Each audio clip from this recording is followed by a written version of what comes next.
Hi there, this is Chino, and today we are going to discuss another type of verbal phrase, which is your infinitive phrase. Now, this is a special type of phrase, much like your other verbal phrases, the participial phrase and the gerund phrase. These phrases act or have special purposes in the context of a core sentence. So, first of all, let's define what an infinitive phrase is. Now, an infinitive phrase is obviously a phrase that begins with an infinitive.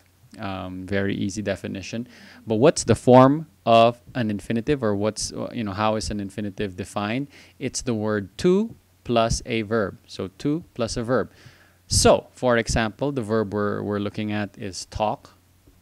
Simply put, the infinitive is to talk. If your verb is write, your infinitive would be to write. So, in the context of a core sentence, an infinitive will act like a noun, an adjective, or an adverb. So, it doesn't really fall into the category of being a verb in a core sentence, but it acts differently, more like a noun, adjective, or adverb. So let's see how these infinitive phrases are used in the context of sentences. Now, this sentence is by Ray Bradbury from the Martian Chronicles. At 9 o'clock, the earth started to explode, to catch fire, and to burn. Now, I don't mean to sound so apocalyptic or to use such an apocalyptic sentence, but this sentence is a good illustration of the use of infinitive phrases. So, at 9 o'clock is your prepositional phrase, which is another lesson altogether. Subject of the sentence is the earth. Okay? Of course, what we're doing right now is we're identifying the core sentence. And the verb is started. Now, what follows started are your infinitive phrases. How do we know that? Because we have the word to plus the verb. So here we have to explode, and that's your infinitive phrase. To catch fire, that's another infinitive phrase, and to burn.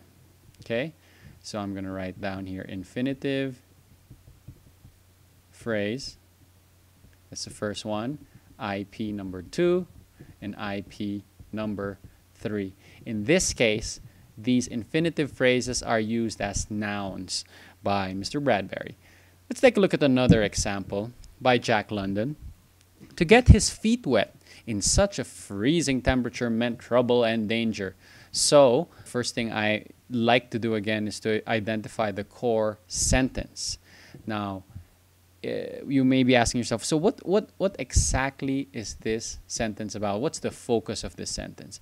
And actually what happens here is the subject of the sentence is the entire infinitive phrase. How do you know this is an infinitive phrase? Because you have the word to plus the verb to get his feet wet in such a freezing temperature, and meant would be your verb. So in other words, this would be your subject, and it is also your infinitive phrase. Okay? So it's pretty easy to locate infinitives, because this is a surefire way to see where or to find an infinitive in a sentence. Last sentence or last example, and I'll throw you a long sentence here by Arthur Clarke. To add to his distress, he had been badly sunburned during the day, and he kept twisting and turning on the raft in a vain attempt to find a comfortable position. Now, this sentence is actually a compound sentence. So you have two sentences in one. You have a comma and an and, which is your coordinating conjunction, which means this sentence is sentence number 1 and this sentence is sentence number 2.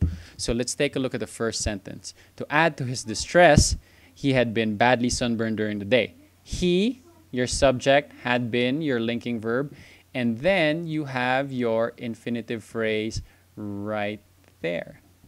Infinitive phrase. Okay. So, it's used at the beginning of the sentence, set off by a comma. Now, let's take a look at the second part of the sentence. And he kept twisting and turning on the raft in a vain attempt to find a comfortable position. So, your subject again is he, okay? and your verb would be he kept twisting and turning on the raft in a vain attempt to find your infinitive a comfortable position. Okay, now this here is another infinitive phrase used in the context of a sentence.